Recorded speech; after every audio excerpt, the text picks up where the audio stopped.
तू गड़िया चंचल सुनो राजा गाजा तू गड़िया चंचल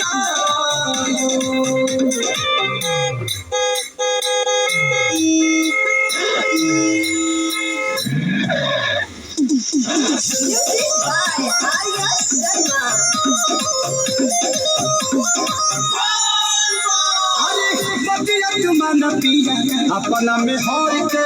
पूरा परिवार बाटे अपने ही घर के